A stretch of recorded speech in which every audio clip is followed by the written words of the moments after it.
Nessa noite, irmão Berg, como todos os dias, eu gostaria de me fundamentar em cima de um texto bíblico. Haja vista que nós não estamos aqui nessa noite para expor aqui um pensamento ou um achismo, até porque não existe, não se cria teologia em cima de achismo, em cima de suposição. A teologia ela precisa de uma estrutura bíblica, ela precisa ser fundamentada nas Escrituras Sagradas. Nós queremos aqui nos fundamentar no texto sagrado, que é um texto bastante conhecido. É dois textos que nós vamos trabalhar nessa noite, irmão Berg. Nós vamos trabalhar a continuidade de Mateus capítulo 24, no primeiro dia, na segunda-feira. Nós fizemos menção do versículo 3 até o versículo 14. Na terça-feira, a gente trabalhou do versículo 15 até a altura do versículo 29, por aí assim. E hoje a gente vai trabalhar no restante dos versículos de Mateus capítulo 24 e outro texto paralelo a esse que nós queremos nessa noite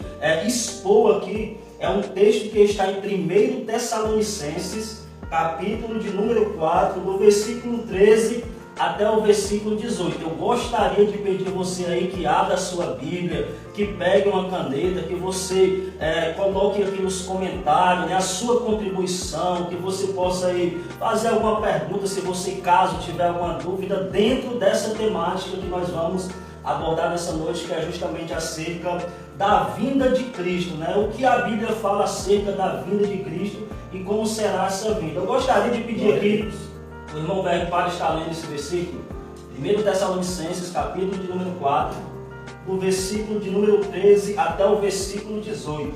Vamos ler o que diz a palavra de Deus. A minha versão aqui é a King James atualizada, tá bom, meus irmãos? Diz assim a palavra de Deus: Não desejamos, no entanto, irmãos, que sejais ignorantes em relação aos que já dormem no Senhor, para que não vos entristeçais como os outros que não possuem a esperança. Porquanto, se cremos que Jesus morreu e ressuscitou da mesma maneira, devemos crer que Deus, por intermédio de Jesus, trará juntamente com ele os que nele faleceram.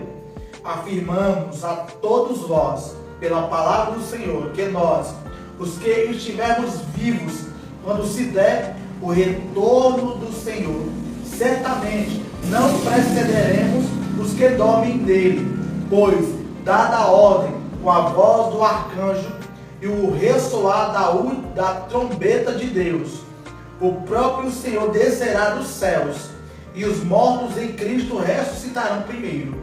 Logo em seguida nós, os que estivermos vivos sobre a terra, seremos arrebatados com ele nas nuvens para o encontro com o Senhor nos ares, e assim estaremos com Cristo para sempre.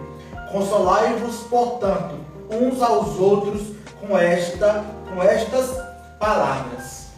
Então, irmão Berg, aí você, meu amado irmão que está nos ouvindo nessa noite, aqui a gente vê, irmão Berg, já de início, Paulo, o apóstolo Paulo, ele falando acerca da vinda de Cristo. Certo. Lembrando que Paulo aqui ele aprendeu com Cristo. O ensinamento de Paulo ele está completamente em consonância com aquilo que Cristo falou nos evangelhos. E assim também todas as cartas, a carta de Pedro, a carta de João, todas elas é a explanação, é a explicação daquilo que Cristo falou nos evangelhos. Paulo aqui ele vai trabalhar justamente acerca da vinda de Cristo. Ele vai ser bem claro aqui como é essa vinda de Cristo, de que forma essa vinda ela vai acontecer.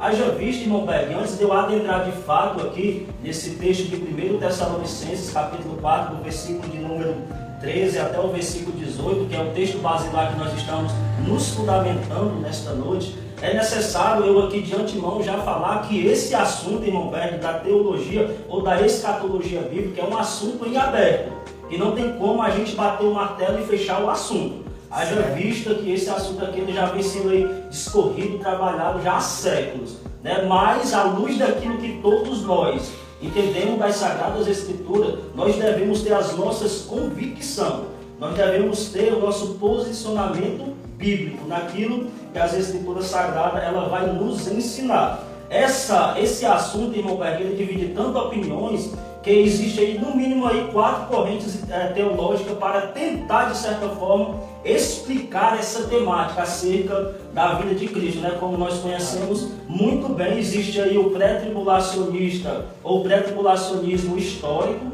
tem o pré-tribulacionismo dispensacionalista, que é o mais atual, que foi fundamentado no ano de 1830, que foi formulado, foi sistematizado toda essa corrente, toda essa teologia escatológica. Tem também aí o mídia, o mesmo tribulacionista, e também tem o pós-tribulacionista. Nós já explicamos cada uma dessas correntes teológicas. Nós já no vídeo anterior a gente já falou acerca do posicionamento de cada uma delas, como elas entendem a vinda de Cristo, né? Aí aqui a gente já faz aqui até uma chamada, né, irmão Pedro? A gente já até convida os irmãos que estão entrando aí na live, aqueles que ainda vão assistir, você retornar aí os vídeos anteriores, para você pegar todo o estudo desde a segunda-feira, ou seja, desde o princípio das 12, para você não ficar com dúvida, né, em todo o seu contexto.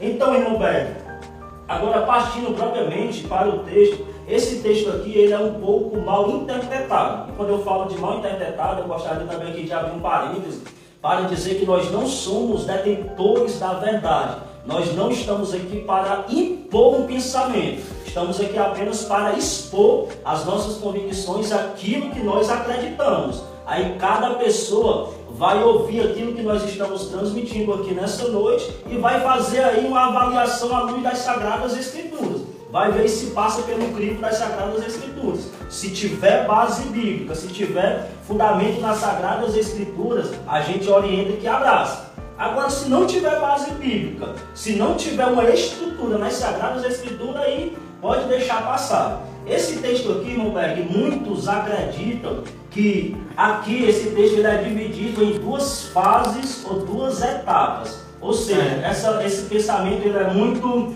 expressado por uma das correntes teológicas que nós falamos ontem, que é muito conhecido aqui no Brasil, que é o pré-tribulacionismo, né? O pré-tribulacionismo dispensacionalista. Eles acreditam que a volta de Cristo ela vai se dar em 2 fases. Ou seja, Cristo ele vem secretamente até as nuvens, que é a primeira fase. Ele secretamente nas nuvens, ele pega a sua igreja, que é o conhecido na teologia como harpazo ou raptares, né? Cristo ele vem secretamente, arrebata a sua igreja das nuvens, automaticamente ele já volta para o céu. Pronto, Regivaldo, isso aí é uma corrente escatológica, é uma escola de interpretação, certo? Ok? Assim como existem outras escolas de interpretação, como a gente falou nos dias anteriores. Irmãos, para vocês que estão chegando, é o primeiro programa de vocês, a primeira vez que vocês estão nos acompanhando aqui, a gente está na Semana Escatológica. Nós já tratamos sobre o princípio das dores, tratamos sobre a grande tribulação, agora estamos na vinda de Cristo. É isso que o Regivaldo está tratando aqui para você que chegou agora, não seja surpreendido, certo? Regivaldo, dentro dessa tua fala, né, como existe essa corrente escatológica, né, essa escola de interpretação de que haverá 2 fases para a vinda de Cristo, como se dará dentro dessa visão essa primeira vinda? Como se dá? Quando?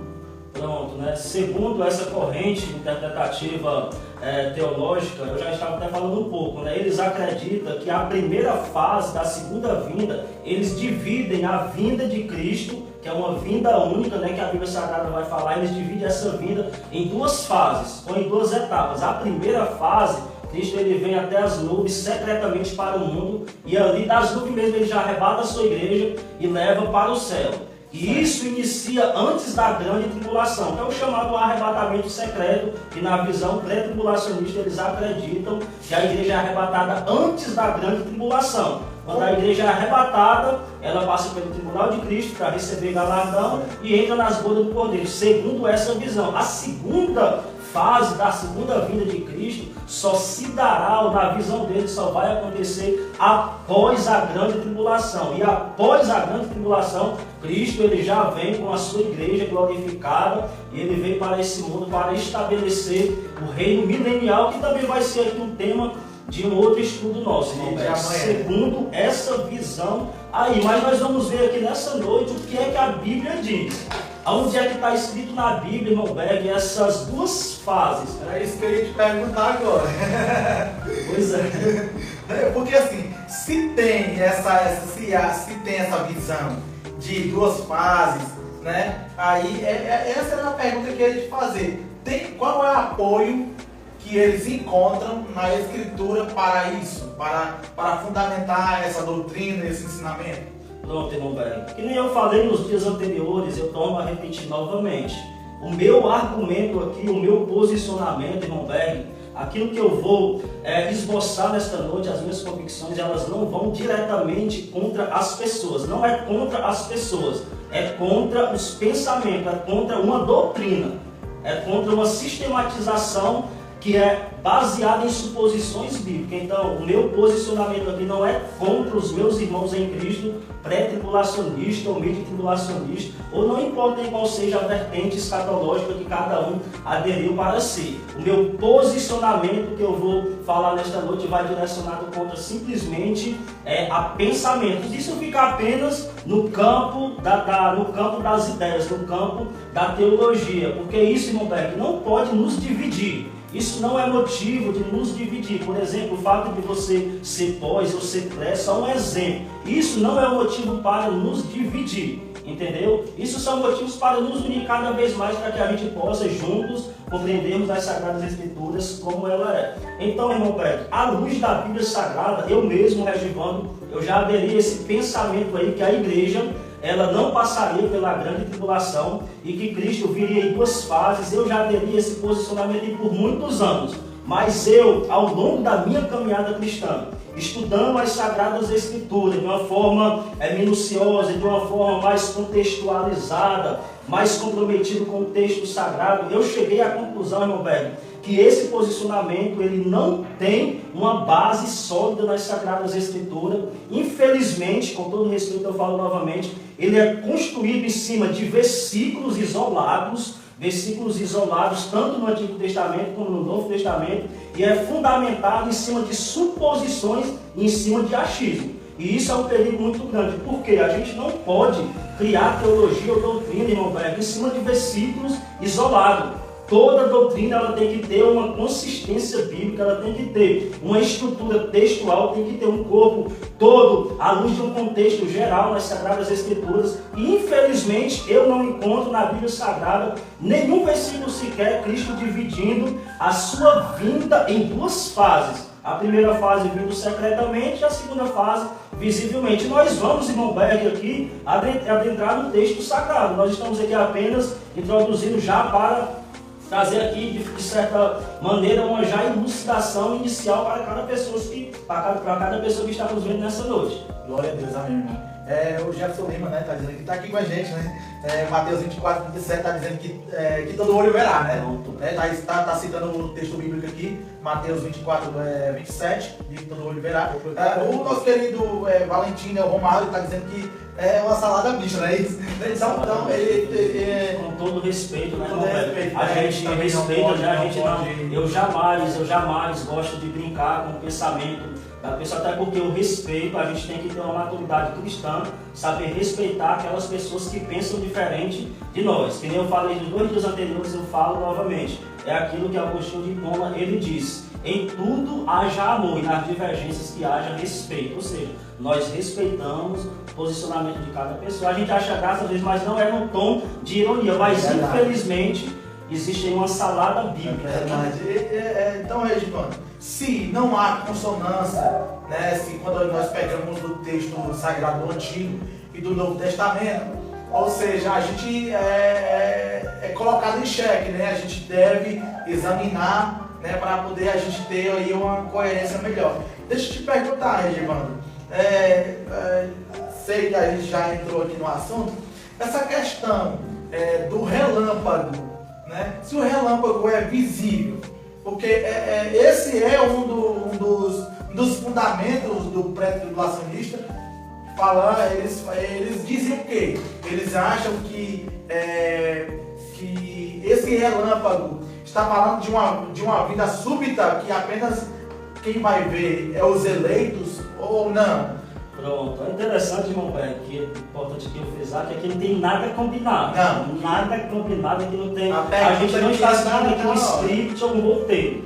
Aqui lá em cima mesmo é na hora, né? Tudo ao vivo. E assim, irmão Berg, por incrível que pareça, em cima de Mateus capítulo 24, do versículo 3 até o último versículo aí, o pré-tribulacionismo, irmão Berg, ele tem 5 pontos de vista nessa passagem de Mateus capítulo 24, e eu coloquei aqui até em ordem cronológica. E o primeiro ponto de vista que eles entendem de Mateus capítulo 24 é justamente eles associam esse versículo de número 27 de Mateus capítulo 24, que Cristo diz que a vinda dele será como um relâmpago que se mostra do Oriente até o Ocidente. O primeiro ponto que eles acreditam e que eles dizem acerca dessa passagem, desse versículo está vendo? Ó, da mesma forma que o relâmpago ele aparece inesperadamente, ele sai daqui do Oriente, se mostra lá no Ocidente, ele desaparece e aparece lá, assim será a vinda do Filho do Homem. Vai ser algo que Cristo vai aparecer de repente, de supetão, a qualquer momento. Eles associam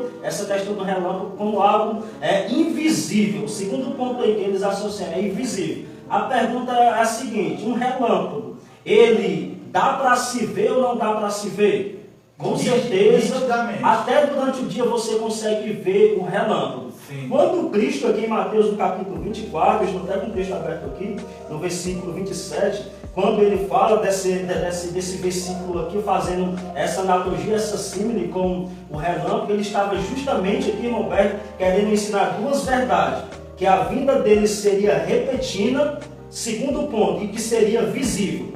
Repetindo não é a mesma coisa que secreto. Repetindo é uma coisa, secreto é outra coisa. Então, em cima disso aí, eu vou te fazer uma pergunta. Eu vou responder essa primeira pergunta. Se é diferente, que o que é repetindo? Pronto, repetindo é algo inesperado, algo que as pessoas não estão esperando acontecer. Mas aqui ele está dizendo que a sua vinda ela é repetida. Por quê? Porque o mundo ele não vai estar esperando a vinda de Cristo, somente a sua igreja. Esse versículo aqui a gente vai discorrer um pouco mais na frente, ele está associado com o mesmo capítulo de Mateus 24, quando Cristo também ele usa a analogia do ladrão, né? Que ele vem como ladrão. Ele vem como ladrão não é para a sua igreja, não é para os salvos, para os escolhidos. Ele vem como ladrão para os perdidos. Infelizmente, os perdidos não estão esperando. Não estão esperando. Então aqui, irmão Berg, nesse versículo 27, Cristo queria falar dessas duas verdades. Que a vida dele seria uma vida inesperada e que seria uma vida visível. Por quê? Porque assim como o relâmpago se mostra, olha a expressão que ele usa, se mostra. Ou seja, o relâmpago ele se mostra, todas as pessoas veem o relâmpago. Da mesma forma, a vinda dele será uma vinda visível. Outro ponto aqui, irmão Berg, ainda em Mateus capítulo 24, que infelizmente aí muitos acreditam nesse posicionamento, eles também dizem nessa questão da volta de Jesus ser como um ladrão. Está justamente no versículo 24, o versículo anterior, né? Jesus Cristo ele associa a sua vinda como o ladrão. Eu já entrei aqui nesse assunto, né? Por que Cristo ele vem como ladrão e que infelizmente o pré-tribulacionismo diz assim, está vendo? Cristo ele vem como ladrão, ou seja, ninguém não sabe, ele aparece em qualquer momento, ele chega escondido. É a mesma questão do relâmpago, não existe um relâmpago invisível. Foi até aquilo que o irmão falou ontem na nossa live. E ele vem como ladrão, irmão Berg, ele vem como ladrão para o mundo, para os perdidos. A prova disso está em 1 Tessalonicenses capítulo 5, do versículo 1 até o 4. Quando chega no versículo 4, o apóstolo Paulo ele diz assim, mas vocês não estão em trevas, vocês não estão perdidos, para que aquele dia vos apanhe ou vos pegue como um ladrão. Por quê? Porque vocês estão na luz. Vocês são da luz. Paulo, ele deixa bem claro, e detalhe, Paulo, ele está simplesmente aqui, irmão Berg, ensinando esse mesmo ensino que Jesus aqui discorreu em Mateus capítulo 24. Quer ver a prova viva disso? Em 2 Pedro capítulo 3, no versículo de número 10, nós fizemos menção desse texto ontem, Pedro ele vai dizer, aquilo que foi ensinado pelos profetas, pelos apóstolos e pelo próprio Cristo, né? Foi aquilo que ele também ensinou à igreja. E Pedro também ele vai usar esse mesmo versículo aqui que ele aprendeu com Jesus, porque aqui em Mateus 24, quando Jesus estava no Monte das Oliveiras, um texto diz que Pedro, Tiago e João eles se aproximaram de Jesus e fizeram aquelas perguntas a Cristo, que nós já trabalhamos essas perguntas. Aí Pedro, no capítulo 3, no versículo 10, ele vai falar também acerca do dia do Senhor como um ladrão. Aí ele vai usar os mesmos elementos que estão aqui descritos em Mateus 24. E Pedro ele também deixa bem claro que Cristo ele vem como ladrão para pegar esse mundo perdido que estará vivendo uma vida devassa, uma vida distante de Deus, que rejeitaram a mensagem da cruz. Mas para a igreja, Cristo ele não vem como ladrão, ele vem como noivo, ele vem como alguém que a sua igreja já está ali esperando ansiosamente a sua vida, e a gente vai chegar mais à frente. É o alerta, né, que a gente como pregador está dando, que Cristo virá. Então, o alerta é que está sendo dado, né, que ele virá. E isso seria a gente estar se preparando para a grande vinda, o dia da grande presença do próprio Cristo. Então, Edvan,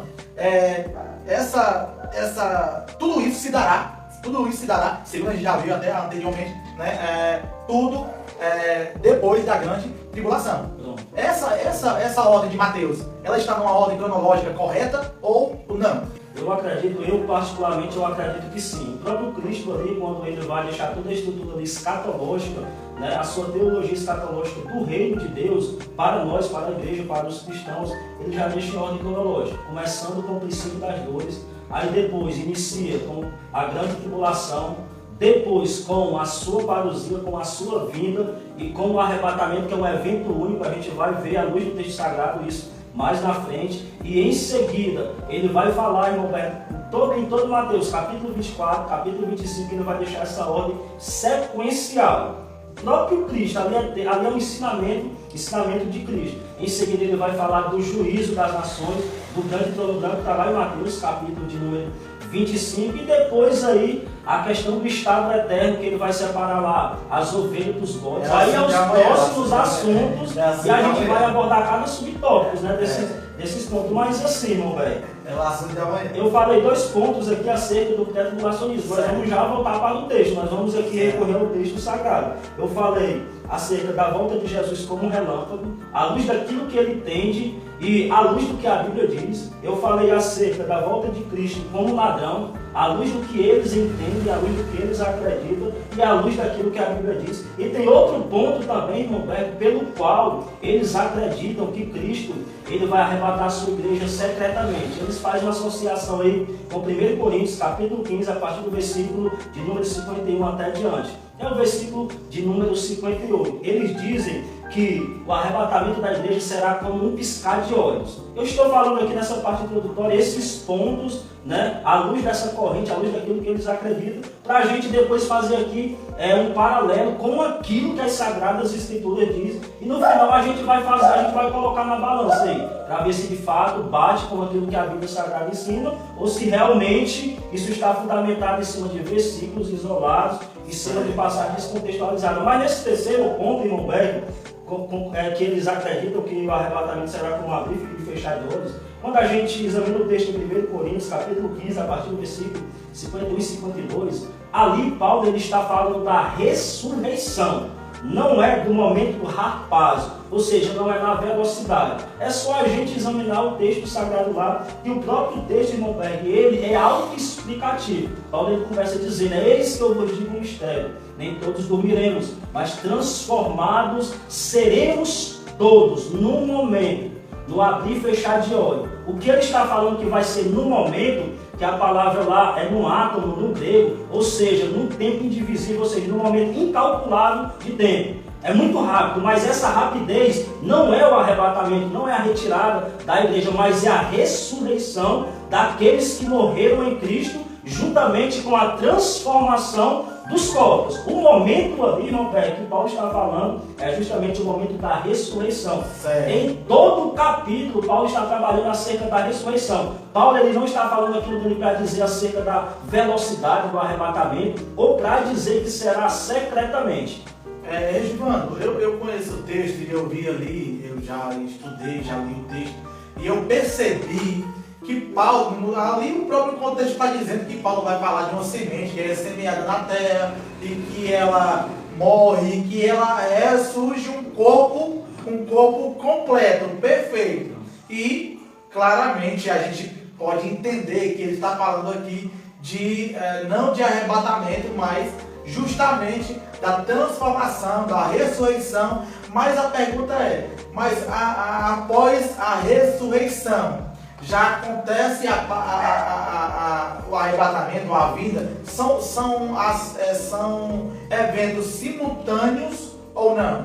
Sim, eu acredito que sim. No momento que acontece ali a ressurreição de todos os santos, e eu acredito, irmão Roberto, que eram todos os santos desde o Antigo Testamento até o último cristão que estava ali antes desse evento, antes do momento da ressurreição. Acontece a ressurreição de todos os santos e nós somos transformados. O próprio Paulo ele vai falar novamente acerca da ressurreição em 1 Tessalonicenses, que foi o texto que nós fizemos menção nessa noite. E foi proposital, porque esse texto aqui casa com esse de 1 Coríntios. Aqui também Paulo está trabalhando acerca da ressurreição. Alguns cristãos estavam desanimados, estavam tristes, que tinham perdido os seus parentes, no contexto histórico aqui do texto, né? E eles estavam meio que desesperançados. Aí o apóstolo Paulo ele vai falar novamente acerca da ressurreição, que eles deveriam ficar esperando Cristo, animados, com alegria, porque aqueles que tinham morrido em Cristo, eles iam ressuscitar. Aqui Paulo ele está trabalhando esses dois eventos. Primeiro, a ressurreição. Quando chega no versículo 18, o próprio Paulo vai mandar eles consolar uns aos outros com essas palavras. Por quê? Porque muitos ali, irmão, no contexto da época, eles tinham perdido seus familiares, os cristãos estavam sendo mortos, estavam sendo perseguidos pelo império. Infelizmente, muitos ainda não tinham uma verdade bíblica contextual, eles não sabiam o que iria acontecer acerca da ressurreição, se ia ter vida após a morte, como seria essa volta de Cristo. Aí Paulo, ele vai trabalhar aqui a ressurreição e o propósito primordial aqui é justamente consolar aquela igreja. Mas voltando aí novamente na sua pergunta, irmão velho, de acordo com 1 Coríntios, capítulo 15, do 51 até em diante, e segundo em 1 Tessalonicenses 4, quando acontece a ressurreição, aí Paulo ele vai dizer, depois nós, os que ficarmos vivos, seremos arrebatados juntamente com eles nas nuvens, ao encontrar o Senhor nos ares. A gente vai aqui aprofundar esse versículo daqui a pouco. Deixa eu te fazer uma pergunta, Edivano. Já que segundo essa escola de interpretação que prega que a igreja será arrebatada antes da grande tribulação, certo? No abrir e fechar de olhos, nós podemos ver que aí está fora de contexto o que eles disseram. Se a gente fosse pegar isso como uma verdade para nós hoje, a pergunta que eu gostaria de fazer então, se a igreja será arrebatada antes, onde estará a igreja nesse momento, segundo essa visão? Não, segundo a visão dispensacionalista, eles acreditam que após o arrebatamento da igreja, a igreja ela passa pelo tribunal de Cristo, que acontecerá no céu. Esse tribunal, segundo eles, não é um tribunal para julgamento, é simplesmente para receber galardão.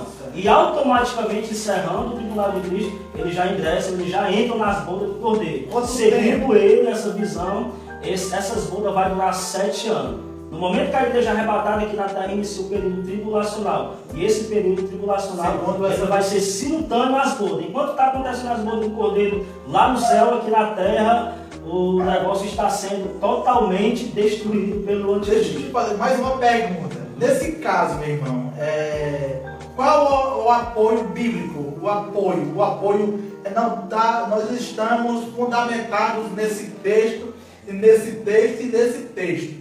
Tem algum, você consegue saber se eles estão fundamentados em cima de algum texto sagrado? Pronto, eles estão fundamentados, irmão Beto, em cima de 2 textos. Certo. Primeiro texto, que é o principal que eles se utilizam, é justamente 1 Tessalonicenses, capítulo de número 4, o versículo aí 13 até o 18. É o texto basilar, o mais favorito deles, e 1 Coríntios, capítulo 15, versículo 52, em diante acerca do piscar de olhos. Esses 2 textos aqui, eu vou falar agora, a partir de então, de 1 Tessalonicenses 4. Mas ainda em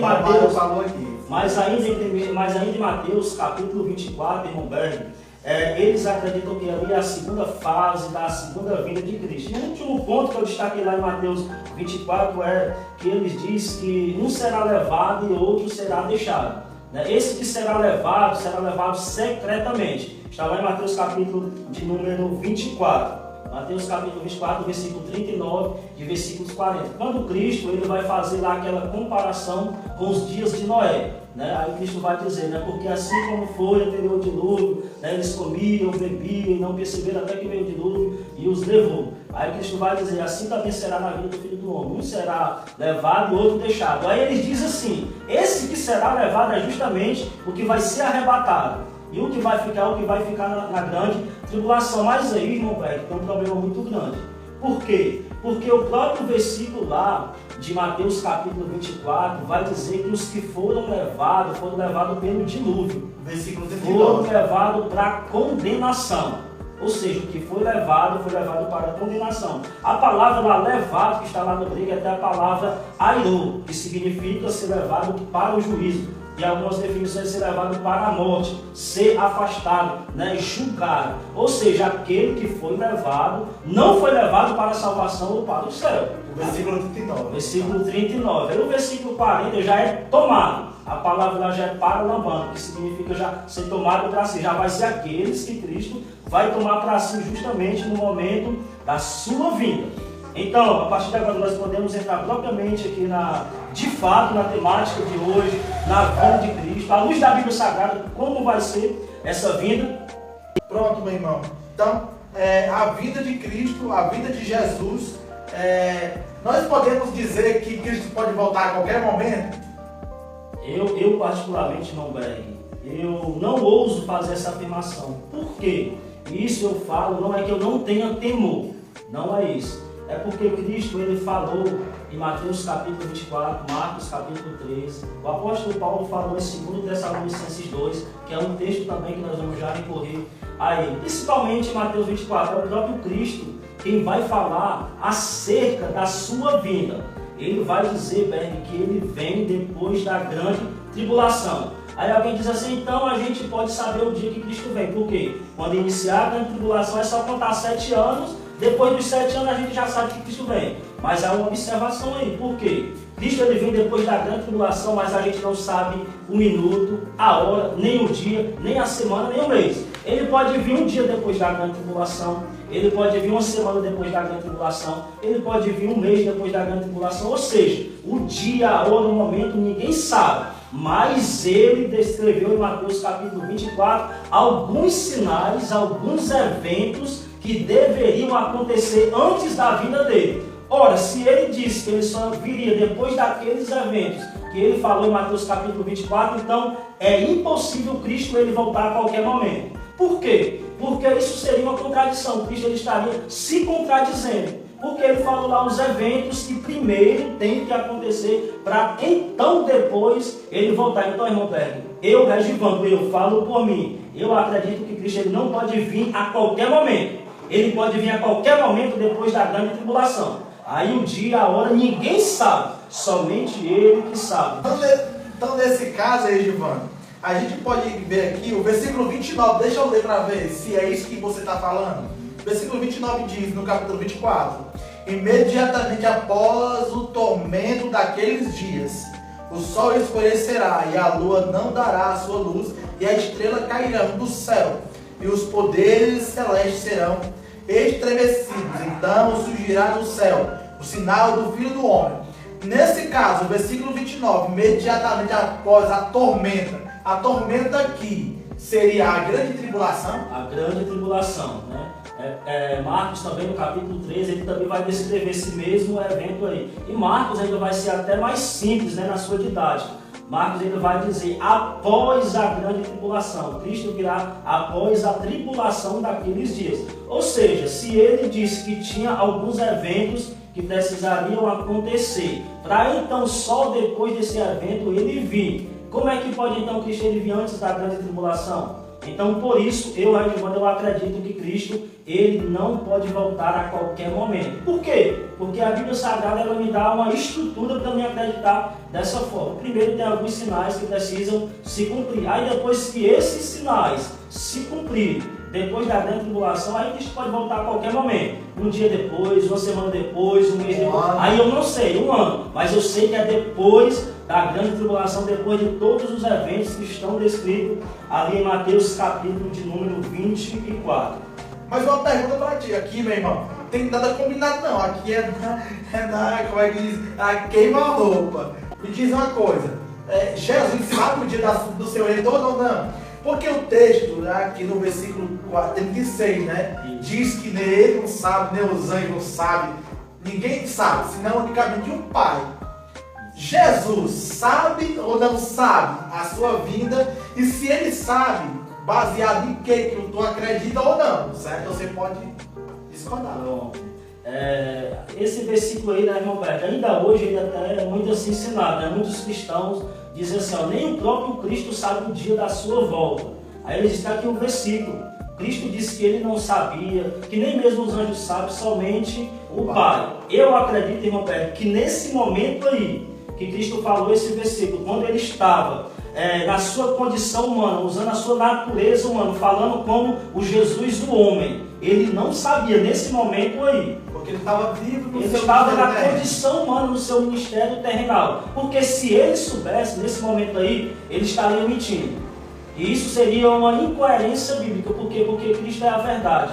Nele não habita a mentira. Quando ele disse que não sabia, nesse momento aí, de fato ele não sabia. Agora a pergunta é, Regivandu, hoje, Cristo ele sabe o dia da sua vinda? Eu acredito categoricamente que sim. Por quê? Porque Cristo ele é o próprio Deus, ele é divino. E um dos atributos da divindade é a onisciência. Cristo é onisciente, ou seja, ele sabe de todas as coisas antecipadamente, antes mesmo de acontecer. E dentro da onisciência tem um outro atributo, irmão Beto, que é a presciência. Cristo ele sabe o futuro, presente, passado, e para ele é a mesma coisa. Lá em Mateus 24, já ainda no seu ministério, Mateus 28, quando ele ressuscita, a partir do 19, ele diz assim, ó, agora é-me dado todo o poder no céu e na terra. Né? Aí quando chega em Colossenses capítulo 1, o apóstolo Paulo vai dizer que nele, em Cristo, habita toda a plenitude da divindade. Aí Filipenses 2 e 9 em diante ele vai dizer, né? Porque ele, mesmo sendo Deus, não teve por usurpação ser igual a Deus, né? Mas assim mesmo se esvaziou. Foi no período do seu ministério terrenal, mas em seguida, após a sua morte e ressurreição, né? Paulo também ele fala, também no mesmo texto lá, que Deus lhe deu um nome que está acima de todos os nomes. Aí ele vai falando, ou seja, Cristo, ele é o próprio Deus. E se ele é Deus, com certeza. E existe uma infinitude de versículos, né, irmão Beto, no Novo Testamento, mostrando que Cristo é Deus. Mas infelizmente muitos não acreditam na divindade de Cristo, mas isso não é o nosso caso. Nós temos algumas coisas aqui, Edman, para discorrer aqui. Eu sei que você é um cara que estudou o assunto, que está por dentro, mas eu preciso fazer isso. Eu preciso arrancar o máximo possível de você para mim, porque eu queria que os irmãos ficassem bem cientes disso, entendeu? Porque é fato que nem todo mundo vai ter o mesmo grau de entendimento que você. Então, muitas vezes a gente tem que fazer uma leitura mais leve, mais tranquila, né? Para poder todo mundo entender. Então, nós entendemos que também, eu queria até te perguntar isso aqui, eu te perguntei se o momento após a grande tribulação, esse sol escurecer seria a vinda, certo? E quando diz aqui no versículo de número 30, né? Então surgirá no céu o sinal do Filho do Homem, todos os povos da terra prantearão, todos os povos vão chorar, né? Vão chorar, porque vão ver ele chegando nas nuvens do céu com poder e grande glória. No versículo 30 está escrito isso. No 31 ele diz assim, ó, e ele enviará os seus anjos com poderoso som de trombeta, e estes reunirão os seus eleitos. Nesse caso, os eleitos estarão juntos com aquele que vão plantear no mesmo dia, na mesma hora. Então, essa pergunta aí, irmão Berg, é a pergunta que eu acredito que a partir de então a gente já, de fato, começa a adentrar no texto de 1 Tessalonicenses, capítulo de número 4, a partir do versículo 13 até o 18, que foi o texto que nós tomamos como base nessa noite, para a gente já se aprofundar aqui. Agora, entrando de fato, irmão Berg, na sua pergunta, de acordo com Mateus capítulo de número 24, versículo 30, que foi o primeiro versículo que você mencionou, os ímpios, as nações perdidas, quando elas verem o sinal de Cristo vindo nas nuvens, né, com um grandioso estrondo, sons de trombetas, alaridos, que é fortes barulho, eles vão se espantar, vão se atemorizar. Na tua versão ele tem uma palavra já do nosso português, né? As nações perdidas, elas vão ver esse momento e elas vão se desesperar. Por quê? Porque elas não fazem parte, irmão Berg, dos escolhidos que estão no versículo de número 31, que foi o segundo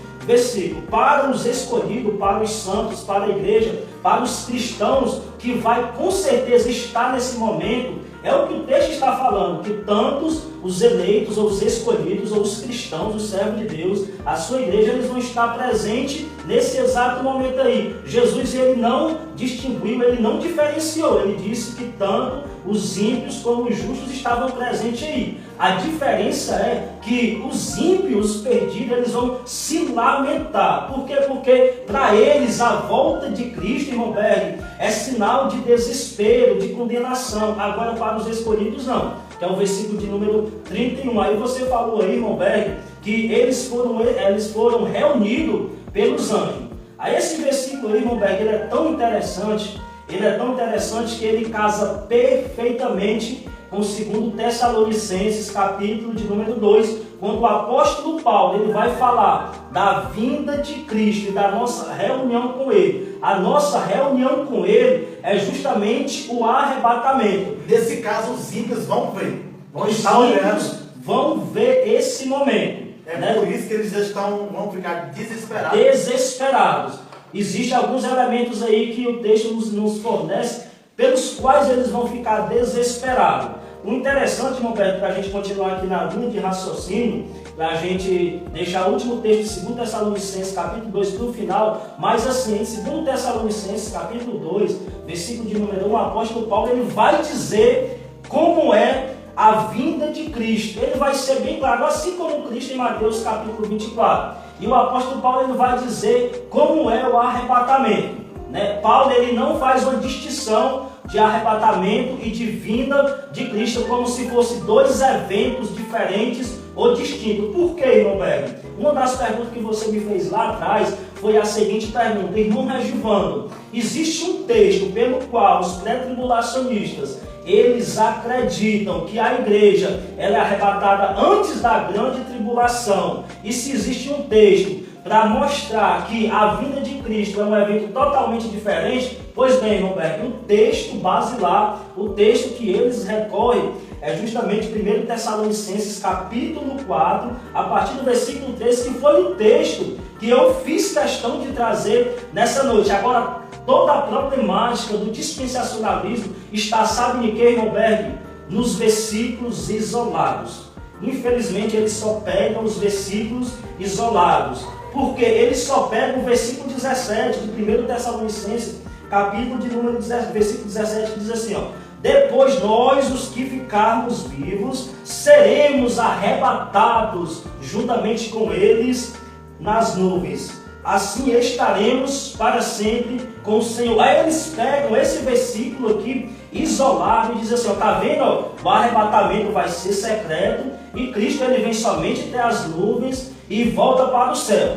Mas a primeira pergunta é, irmão Berg, de acordo com 1 Tessalonicenses, capítulo 4, a partir do versículo de número 16, o texto diz aqui que Cristo ele vem secretamente, arrebata a sua igreja e volta para o céu, ou o texto, acompanhe comigo, diz que ele descerá? Diz que descerá.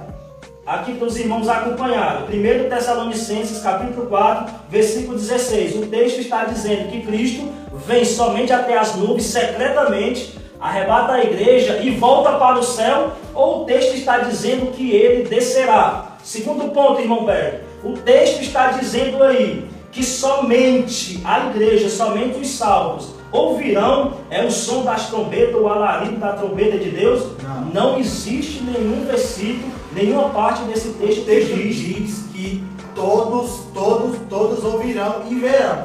Disse até que só para te falar daqui a tua fala aqui, o Eduardo está dizendo, a segunda vinda de Cristo será visível e audível. Pronto, justamente porque os mesmos elementos, irmão Beck, que estão em Mateus capítulo 24, né, Cristo vindo em glória com seus anjos, com forte som de trombeta, esses mesmos elementos estão descritos aqui em 1 Tessalonicenses, que foi o texto que nós lemos nessa noite, irmão Beck. E o interessante é que Pedro também falando dessa vinda de Cristo, lá no capítulo 3 da segunda carta, a partir do versículo de número 10 em diante, Pedro também usa os mesmos elementos. Por quê? Porque Pedro aprendeu com Cristo. Paulo aprendeu com Cristo os mesmos elementos que estão em Mateus 24. A volta de Cristo gloriosa, anjos, som de trombetas, alarido. Aparece aqui em 1 Tessalonicenses 4 e aparece em 2 Pedro capítulo 3, a partir do versículo 10. Aí o ponto, velho,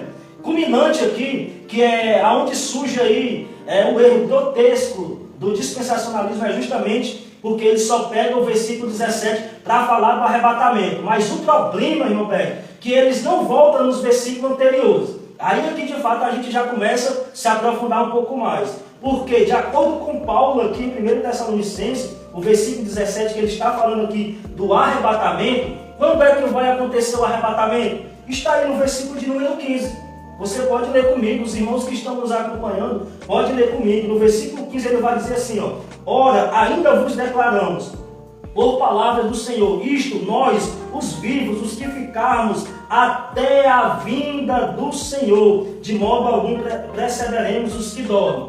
O apóstolo Paulo está falando que esse evento aqui é a vinda. A vinda aqui, irmão Berg, a palavra para a vinda que você conhece muito bem, no grego aqui é parousia. Parousia é uma manifestação gloriosa, visível, é uma chegada, é uma presença manifestada. Em todo o Novo Testamento, essa palavra aqui é utilizada, irmão Berg, para falar de uma chegada visível, não é uma chegada secretamente, que só alguns verá e outros não vê. Quando é que vai acontecer o arrebatamento? É na parousia, na vinda. Arrebatamento e parousia e vinda é a mesma coisa, é o mesmo evento, mas infelizmente o pré-tribulacionismo eles dividiram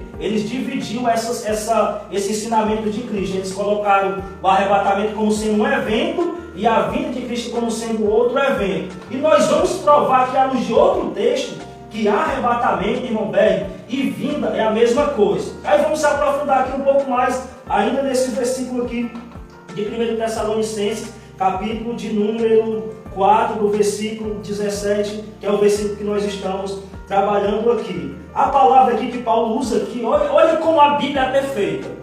A cada dia que se passa, irmão Berg, eu fico mais surpreendido, porque é aquilo que Lutero ele sempre disse, né, que a Bíblia, ela explica a Bíblia, ou seja, a própria palavra ela é autoexplicativa. Aí aqui, quando ele vai falar no versículo 17, para esse encontro com Cristo, a palavra encontro, aqui, irmão Berg, que está no grego aqui, é eis apantecim do Kyrio. O que isso significa? Essa mesma palavra aqui está lá em Mateus capítulo 25, versículo 6. Você pode marcar, você pode ler comigo. Mateus capítulo 25, versículo 6. Quando na parábola das 10 virgens, aquela voz que diz assim, ó, aí vem o noivo, sair ao seu encontro. A palavra sair ao seu encontro é essa mesma que está aqui no versículo 17, que é a palavra lá no grego, eis apantecim do Kyrio, ou seja, sai ao encontro do Senhor. E você vê lá, de acordo com Mateus 25, que tanto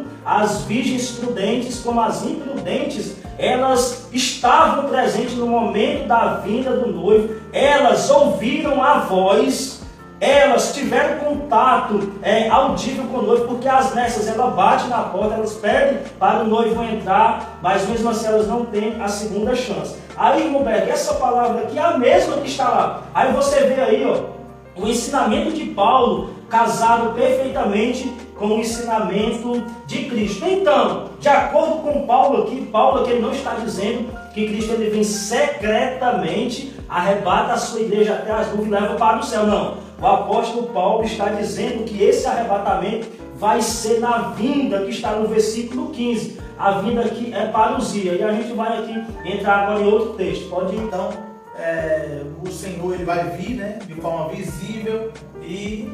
Por aqui, né, irmão Berg, você já tira a conclusão de Paulo. Porque assim, ó, você pegar esse versículo 17 aqui isolado e criar uma doutrina dessa daí é muito fácil. É muito fácil. Você pegar esse versículo 17 e dizer que Cristo ele vem secretamente, ele arrebata a sua igreja invisivelmente ao mundo e volta para o céu, é muito fácil.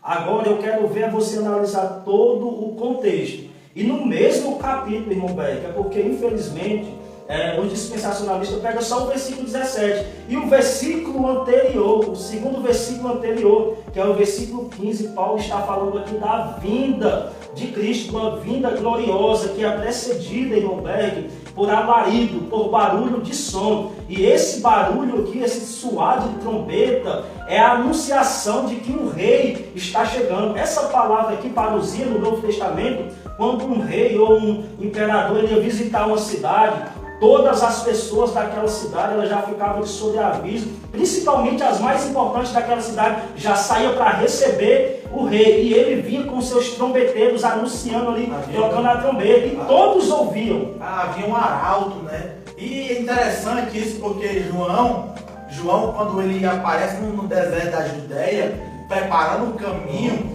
justamente ele está ali, o autor Mateus, ele está tendo na sua mente a chegada de um rei e um arauto preparando. E segundo a história, ela diz que quando os reis, né, da antiguidade iam visitar um certo localidade, eles mandavam alguém planear todo aquele caminho, preparar ele, deixar um caminho que seja plano para que aquela pessoa tão importante chegue, né? É interessante que é a mesma alusão que a gente vê na vida de Cristo, que ele é o Rei dos Reis, o Senhor dos Senhores, vem, né, os seus anjos preparando, né, eles anunciando, né, essa grande manifestação. Mas, Giovanni, eu sei que isso aqui pode até sair um pouquinho do roteiro e tal, não é o que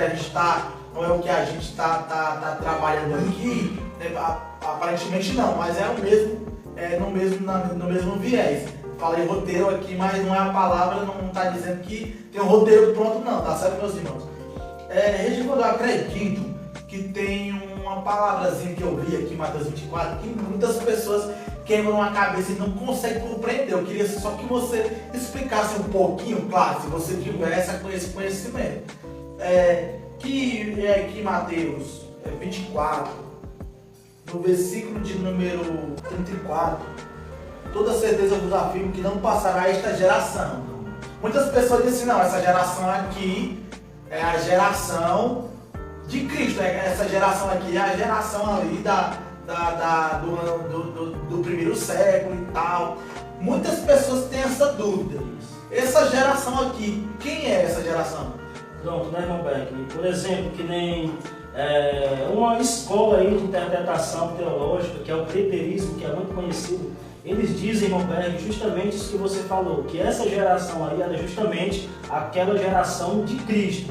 Por isso que o preterismo, eles acreditam que tudo já se cumpriu. Mas se você for analisar este versículo aí cuidadosamente, à luz do seu contexto, você vai ver que ainda não se cumpriu aquilo que Cristo falou nos versículos anteriores e nem posteriores. Algumas coisas sim, mas nem tudo. Essa geração aí, irmão, pega a palavra em si, geração, que é geneia ou geneia, que fala de uma raça, de um povo, ou família, ou de grupo. Essa palavra aí, ela tem várias variações para falar de uma nação, para falar de uma geração, mas a geração que Cristo está falando aí é a geração que vai estar vivendo todos esses sinais que Cristo descreveu em Mateus 24. A geração que ele está falando é a geração que vai ver a perseguição, que vai estar presente no momento dos rumores de guerras, em todas as intensificações dos sinais que ele falou em Mateus 24. Essa geração vai ser a geração que vai passar pela grande tribulação. É só você ler o versículo aí cuidadosamente. Essa geração aí é a geração que vai estar vivendo que vai estar presente, que vai estar viva quando estiver acontecendo todos esses sinais aí. Basicamente, isso é simples de se entender no versículo que o irmão Berg acabou de ler, acabou de fazer menção. Então, irmão Berg, essa geração aí é a geração que vai estar presente no momento em que estiver acontecendo esses sinais aí. Muito bom. Agora tem uma vertente, né, que acredita que a tribulação aconteceu no ano 70 e tal. Então nós vemos que essa geração é justamente a geração que vai ver, né, ver a parousia, a presença de Cristo, é o a manifestação, né? Eu diria preterista. Até a palavra já diz, né, pretérito, né, que já aconteceu. Eles acreditam que isso daí aconteceu no ano 70. Mas aí tem algumas problemáticas que eu acho que não tem nem necessidade da gente entrar, porque isso o texto aí, ele por si só, ele é autoexplicativo. Então, irmão Beck, o tema que nós estamos trabalhando hoje é a vinda de Cristo. Como será essa vinda? Essa vinda, ela se dará em duas etapas ou em duas fases. Primeiro, meus amados irmãos, que essa palavra fase, não aparece em nenhum texto bíblico.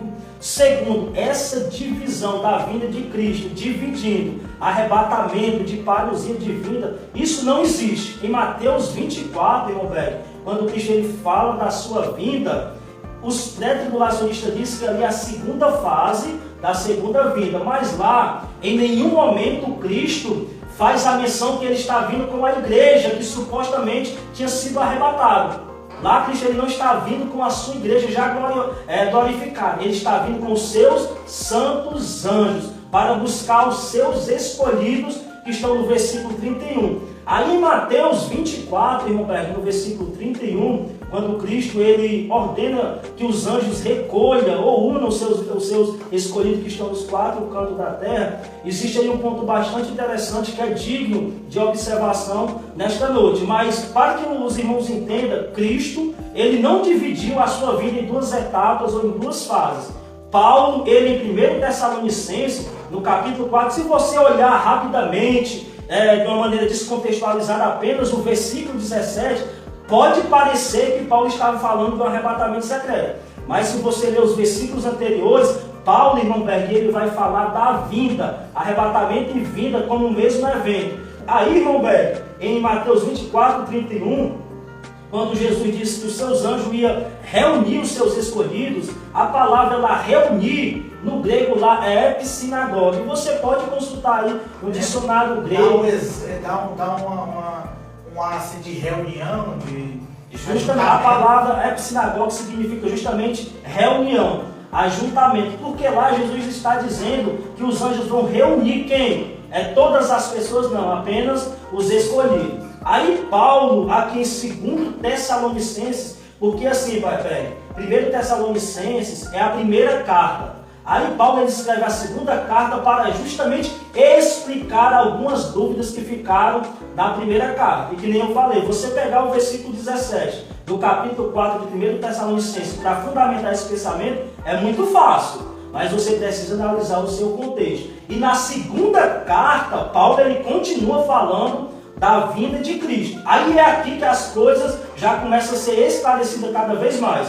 Já na segunda carta, no capítulo 1, a partir do versículo 7, Paulo ele vai começar a descrever como será essa vinda, como será esse momento. Aí ele diz, irmão Berg, em 2 Tessalonicenses capítulo 1, versículo 7, eu quero que você tenha esse hábito de ler, de consultar aí o texto bíblico, porque a gente está aqui analisando texto por texto. Não estamos aqui supondo ou achando não. Mas em 2 Tessalonicenses capítulo 1, versículo 7 até o 10, ele diz assim, ó. E a vós outros que sois atribulados, alívio juntamente conosco, quando do céu se manifestar o Senhor Jesus com os seus anjos, com os anjos do seu poder, em chama de fogo. Olha o que é que Paulo vai dizer nessa vinda de Cristo, em chama de fogo, tomando vingança contra os que não conhecem a Deus e contra os que não obedecem ao Evangelho de nosso Senhor Jesus Cristo. Estes, os ímpios, sofrerão penalidades de eterna condenação, serão banidos da face do Senhor e da glória do seu poder. E último versículo 10. Ó, quando vier para ser glorificado nos seus santos e ser admirado em todos os que creem, naquele dia, porquanto foi escrito entre vós o nosso testemunho. Já na segunda epístola, no capítulo 1, Paulo ele começa a dar continuidade, irmão Berg, naquilo que ele escreveu na primeira carta. Por isso que a gente não pode pegar um versículo isolado ou um texto isolado. Você precisa recorrer todo o seu contexto. A segunda carta de Tessalonicenses é a conclusão da primeira carta. Aí quando chega no capítulo 2, é aqui, esse texto aqui é a criptonita contra o pré-tribulacionismo. Por quê? Porque em 2 Tessalonicenses, no capítulo 2, no versículo 1, o apóstolo Paulo vai dizer assim, ó, irmãos, no que diz respeito à vinda de nosso Senhor Jesus Cristo, é a nossa reunião com Ele. Ele está falando aqui, ó, da vinda. A vinda aqui é a parousia. E ele vai dizer, na sequência do versículo, e a nossa reunião com Ele. A mesma palavra que aparece. A nossa reunião com Ele aqui é justamente o arrebatamento, é a reunião que os santos eles vão participar. É a mesma palavra que está lá em Mateus 24, 31, quando os anjos saem para reunir ou ajuntar os seus escolhidos. A palavra lá é epsinagogue. É a mesma que está aqui, epsinagogue, é o ajuntamento, a reunião celestial dos santos, que vai acontecer quando? É o arrebatamento, é a palavra intercambiável. Aí aqui, irmão Berg, pra gente, se você quiser, a gente pode adentrar aqui mais. Esse texto aqui de 2 Tessalonicenses, os irmãos pré-tribulacionistas, eles dizem que esse texto aqui está falando de um arrebatamento secreto. Está falando de um arrebatamento secreto. Aí eu vou aqui desmistificar a luz do texto bíblico essa tese, que na verdade não passa de uma tese. Porque assim, ó, 2 Tessalonicenses, capítulo 2, você pode abrir a sua Bíblia comigo. Hoje eu estou aqui mais expositivo do que um. 2 Tessalonicenses 2, versículo 1, o apóstolo Paulo está falando de vinda. A vinda no grego é o quê? É a parousia. No versículo 8, irmão velho, que é a continuação aí, ele vai falar novamente dessa vinda, que é o quê? A parousia, a mesma palavra. A vinda do versículo 1 é a mesma vinda do versículo 8. É só você ler o texto aí. A vinda do versículo 1 é a mesma vinda do versículo 8. Se esse texto aqui está falando de um arrebatamento secreto antes da grande tribulação, então nós temos uma problemática muito grande. Que problemática é essa? Porque no versículo de número 7, no versículo de número 8, na verdade o versículo 8, diz que nessa vinda aqui, o anticristo ele vai ser destruído pela manifestação da glória do Senhor. Está aí, ó. Então será de fato revelado o iníquo, a quem o Senhor Jesus destruirá com o sopro de sua boca e o destruirá pela manifestação da sua vinda. Se esse texto aqui está falando de um arrebatamento secreto, então no momento do arrebatamento o anticristo vai ser morto, o anticristo vai ser destruído. Então ele vai estar aqui, a igreja e... Tu pegou aí o raciocínio, né? Porque aqui Paulo está dizendo que na vinda de Cristo e no momento do arrebatamento, que a gente quer após a grande tribulação, mas na visão pré-tribulacionista eles dizem que aqui Jesus Cristo está falando de um arrebatamento secreto antes da grande tribulação. Olha, se a igreja for arrebatada antes da grande tribulação, então no momento do arrebatamento o anticristo vai ser destruído, porque é o que o texto está dizendo. Você que acredita diferente, deixa um comentário aí. O anticristo ele vai ser destruído no momento do arrebatamento secreto, segundo a visão pré-tribulacionista, porque isso a gente não vê. Segundo ponto, irmão Pedro, aqui nesse texto, eu vou falar apenas esse, tem mais três, mas eu vou falar só esse segundo ponto. Aqui, segundo Tessalonicenses 2, Paulo ele vai dizer que a vinda de Cristo e o arrebatamento, a nossa reunião com Ele, não vai acontecer sem que primeiro, não vai ter a vinda de Cristo ela não vai acontecer, e nem o arrebatamento, sem que primeiro aconteça dois eventos. Que eventos são esses? A grande apostasia e a manifestação do iníquo, do anticristo. Ora, a manifestação do anticristo, ela vai se dar em qual período da história? Justamente no período da a grande tribulação inicia com a manifestação do anticristo e a grande apostasia. É os dois eventos aqui que evidenciam, que provam que de fato iniciamos a grande tribulação, a grande apostasia, a manifestação do anticristo. E o apóstolo Paulo está dizendo que a vinda de Cristo e a nossa reunião com Ele, que é o arrebatamento, que é o mesmo evento, não vai acontecer sem que primeiro se manifeste a apostasia e seja revelado o iníquo, o homem da perdição. Ora, se a igreja vai ser arrebatada antes, irmão velho, então isso não seria uma grande contradição à luz do que Paulo está dizendo aqui? Com certeza, né? A contradição aí é visível, né? O próprio texto ele esclarece, né? Deixa tudo muito claro aqui. Meus irmãos, nos dê um feedback aí que você está, se você está entendendo, o que você entende sobre esse assunto, se você concorda ou discorda. Aqui você pode concordar, pode discordar, pode tudo. O que você falar aqui você pode tudo, meu irmão. O Romário diz aqui, né? O que influenciou muito essa questão do pré foi o filme Deixado para Trás. De fato, uma pura ficção.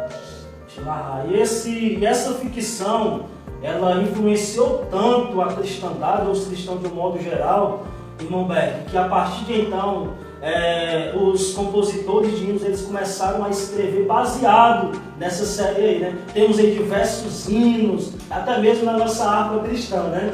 E outros hinos a mais, né? Que dizem que imediatamente o povo vai desaparecer, né? Vai ser notícia aí em todos os jornais que o povo desapareceu, onde está um povo barulhento e coisas a mais desse tipo. Mas quando a gente recorre ao texto bíblico, a Bíblia Sagrada, irmão velho, é uma outra realidade.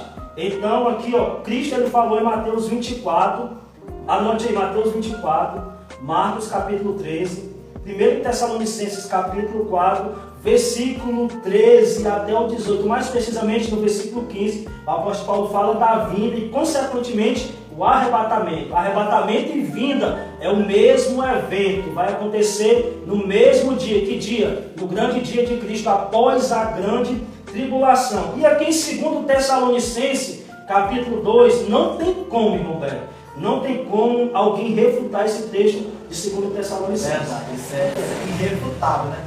Tem a nossa querida irmã lá da Manari, né? Deixar um abraço para ela, para os meus pais que estão na Manari, as minhas irmãs, né? Valderlane, a Rosilene, Rosane, são meus cunhados também. Deus possa abençoar vocês todos. Ela disse aqui, ó, Jesus não é dúvida, é certeza. Agora eu fiquei com vários pensamentos. Quero saber realmente o que diz a Bíblia. Isso é muito bom. Muito bom. Viu, Leila? Porque essa é a nossa intenção, né? Na verdade, a intenção aqui, nossa, é despertar você, os irmãos que estão nos ouvindo, para a verdade da Bíblia. O que a Bíblia diz sobre essa questão, né?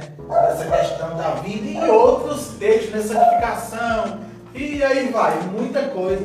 É mais um dos que está, o que a gente precisa mesmo estar mais ligado. É sobre a vida de Cristo, né? Porque a gente deve estar preparado para a vida e tal, para a gente ver aquele grande dia. Edivan, eu quero te fazer uma pergunta, cara. Eu quero te fazer uma pergunta.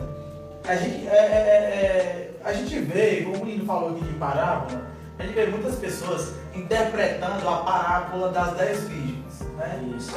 É possível ter uma compreensão correta da parábola das 10 virgens isolada de Mateus capítulo 24?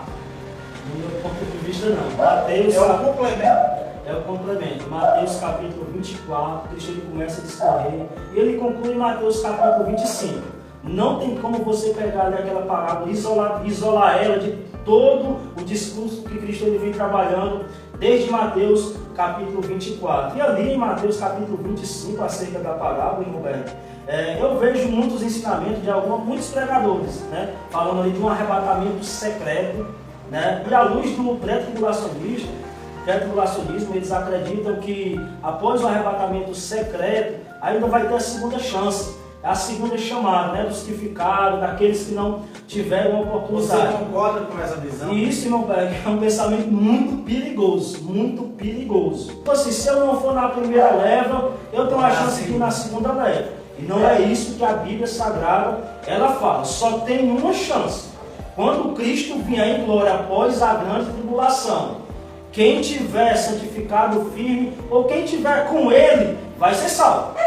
vai ser arrebatado, vai se encontrar com ele nesse momento nos ares. Mas quem não tiver, meu amigo, já era.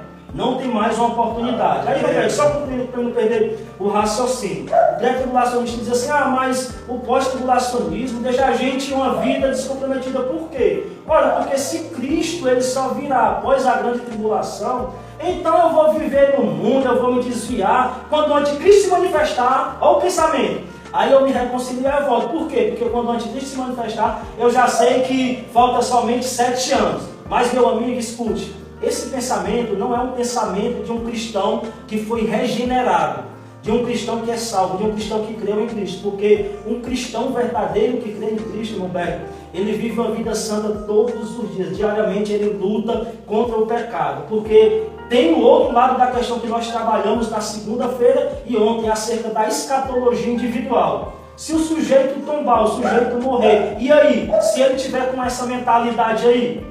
Primeiro que essa mentalidade é a mentalidade de alguém que não foi regenerado. Porque o cristão regenerado, ele serve a Cristo todos os dias ele procura se santificar. Agora escute, depois da vinda de Cristo, não vai ter uma segunda chance, não vai ter uma segunda chamada.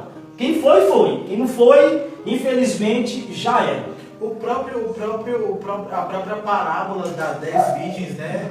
5 foram e 5 ficaram. Por que elas não tiveram segunda chance? Pronto. Na parábola das 10 virgens, tantas as prudentes como as imprudentes, elas ouviram aquele grito, aquele ressoar. Aí vem o noivo. Ambas as virgens tiveram contato com o noivo. Após as prudentes entrarem mais adiante, quando as imprudentes chegam atrasadas, elas batem na porta. Ela ainda fala com o noivo. Daí o noivo disse, apartai que eu nem vos conheço. Aí você vê, por que elas não tiveram segunda chance? Já que o pré-tribulacionista disse que após o arrebatamento ainda vai ter uma chance para aqueles que ficaram. Meus irmãos, então hoje nós trabalhamos a temática, a vinda de Cristo. A vinda de Cristo e arrebatamento é o único evento, é o mesmo evento. E o arrebatamento, a vinda de Cristo, será visível. Por que será visível? Cristo falou em Mateus capítulo 24, a partir do versículo de número 30. Ele fala lá em Mateus 24 que após a grande tribulação, todos verão no céu o sinal do Filho do Homem vindo nas nuvens do céu com grande poder e grande glória. 2 Pedro, capítulo 3, do versículo 1 até o versículo 14, Pedro ele vai dizer, irmão Berg, que a vinda de Cristo será visível. Apocalipse, capítulo 1, versículo 7, João também, que aprendeu com Cristo, ele disse, eis que ele vem com as nuvens e todo olho o verá, até quanto aqueles que os transpassaram, e todas as tribos da terra se lamentarão sobre ele certamente. Amém. A vinda de Cristo será uma vinda gloriosa, uma vinda inesperável após a grande tribulação, mas para a igreja, para os cristãos vão estar com grande anseio. Nós já estamos aguardando essa vinda gloriosa. Então, a vinda de Cristo será uma vinda visível. Não existe duas vindas, não existe duas fases, não existe um arrebatamento secreto. Nós abordamos todos esses textos. Então, meus irmãos, estudem todos esses textos sagrados. Amem a palavra de Deus, use e estude sistematicamente com todo o seu contexto e você compreenderá aquilo que Cristo falou, você entenderá a voz de Cristo. E deixe um pouco de lado as vozes que você aprendeu até hoje e escute a voz da palavra de Deus. E para finalizar, eu gostaria aqui de indicar algumas teologias sistemáticas, duas que eu uso por demais. Uma eu ganhei de presente do meu amigo Berg, que é a sistemática de N. Gruden, e a outra é a sistemática de Berkhoff. Duas teologias sistemáticas que eles vão trabalhar a fundo esses assuntos. Gostaria também de indicar comentário bíblico do Beacon. É ótimo para você também aí ter um pouco mais de compreensão contextual. Todos esses materiais você pode encontrar aqui na livraria do meu nobre amigo irmão Berg. Você também tem um livro de autoria dele, né? O Agricultor Eterno. Para você que faz parte dessa live, você que é inscrito no nosso idcast, você compra apenas por R$ 14,99 sentado. Barato demais, Você estará sendo abençoado. Então, irmão, peço que nessa noite, que eu